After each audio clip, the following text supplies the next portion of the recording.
Oui, voilà, je m'appelle Elodie. Cette année, je vais avoir 18 ans, 19 ans, pardon. L'année passée, je me suis inscrite en fait pour une année à l'étranger en Chine. C'était high school, donc c'est secondaire. Ouais, secondaire, voilà, sixième secondaire. Et voilà, donc c'était vraiment un an à l'étranger.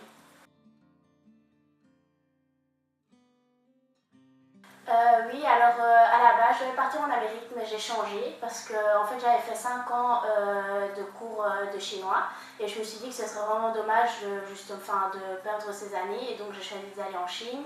Et je suis vietnamienne chinoise, donc je me suis dit que allez, pourquoi pas visiter mon pays d'origine. Oui, alors ça c'est très différent. Donc voilà, au début c'était un peu dur de s'y adapter, mais les cours sont beaucoup plus stricts. Donc il y a beaucoup d'heures de cours, ce qui veut dire que c'est de 8h à 3h30. Et souvent, nous à 3h30 c'est fini. Ici en Chine, on avait des cours du soir, donc c'était de 6h jusqu'à 9h30. Et donc on avait une pause entre 3h30 et 6h pour manger, se reposer, tout ça. Alors pendant la semaine, de lundi à vendredi, on était dans des dortoirs, donc c'est un peu le même système que les internats. On pouvait sortir qu'une fois par semaine, donc ça l'après-midi, il fallait rester dans le campus et tout ça, à part une fois par semaine. Et pendant le week-end, j'étais en famille d'accueil. Voilà, de ce vendredi soir à dimanche après-midi.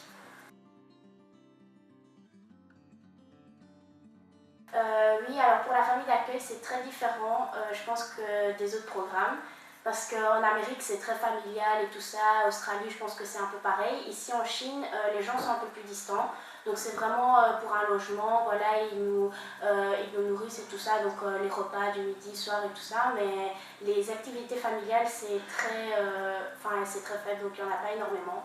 Et donc ça, il ne faut pas s'étonner si voilà, la famille est très distante quoi, pendant la nuit. Oui, quand même, moi j'ai eu de la chance. J'étais en fait dans une famille qui avait 3 enfants, ce qui est très particulier en Chine. Normalement, souvent, c'est des enfants uniques. Et donc là, j'avais une grande sœur, une petite sœur et un petit frère. Et alors, ce qui était particulier avec moi cette année, c'est qu'ils ont accepté 2 étudiants en fait. Donc j'étais avec l'autre étudiante belge qui était avec moi. Et donc en tout, à la maison, on était 7. Et donc c'était quand même plus sympa que voilà, si on était 4.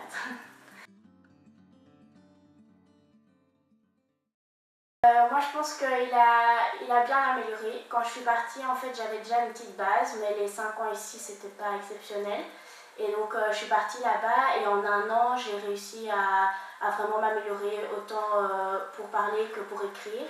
Et j'ai passé un test, en fait, c'est l'HSK, c'est un test à 6 niveaux et j'ai passé le quatrième avec plus de 90%, donc c'est un peu plus qu'intermédiaire. Et donc, voilà. Oui, c'est très différent. Maintenant, moi, je suis asiatique, donc je pense qu'à la maison et là-bas, c'est plus ou moins pareil. Mais maintenant, je pense que la vie, c'est tout à fait différent. Donc maintenant, moi, j'étais dans une ville, vraiment, le centre-ville, c'était à Shanghai, donc c'était vraiment hyper développé. Il y avait beaucoup de gens et tout ça.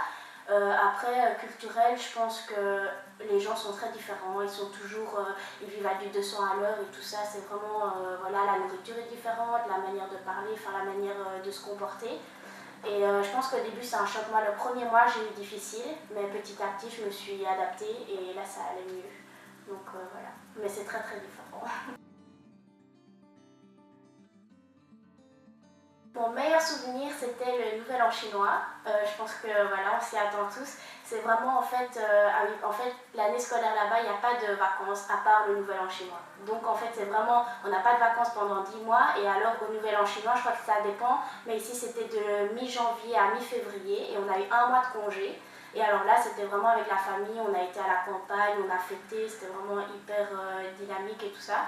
Donc ça, je pense que c'est quelque chose qu'il faut voir, quoi.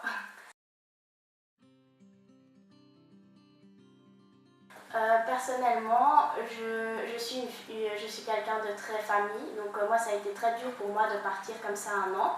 Et je l'ai senti au début je l'ai senti et finalement je pense qu'en rentrant j'ai senti que j'avais beaucoup grandi, je suis devenue plus autonome de un parce qu'on a dû se débrouiller là-bas.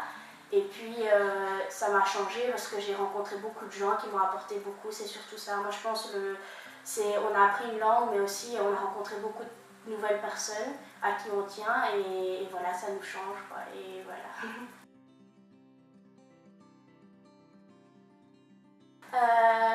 如果你们打算去明年去学中文，我真的希望你们过得很高兴。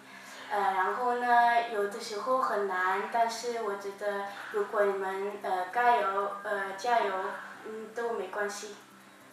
Yeah.